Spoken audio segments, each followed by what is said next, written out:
Hello friend, welcome to IT Fun. Go to Google and search MySQL. Click on first link. Click download the apps option. Little bit scroll down your page and you will see this link. Click on community downloads of link and then click community server MySQL community server. This link click on and go to download page. Click on that link. Don't go for the others, okay? And click on download option here. Don't click here. And then click on no thanks, just start my download. It will be shown a window, then you have to just click start download it.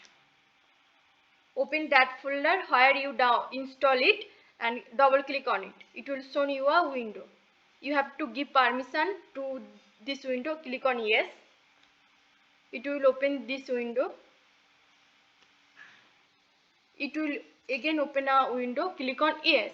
You have to give allow and it will be shown this window. After that you have to keep as it is default, so click on next, then click check option and then click next. It will show a window. You have to click yes and then you have to install all this, so execute it and then click on next and then click on next authentication method.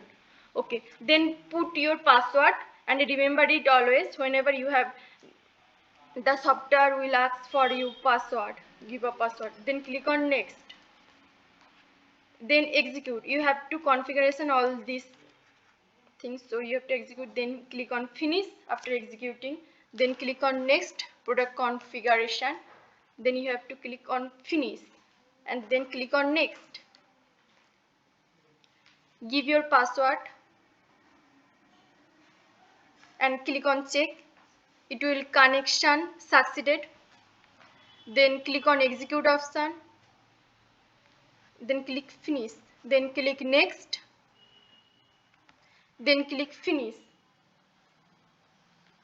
It will be open .exe mysql.exe. Close this window and search on MySQL and click go to command line client and give your password, enter password. I give my password here and I enter, then it will shows this.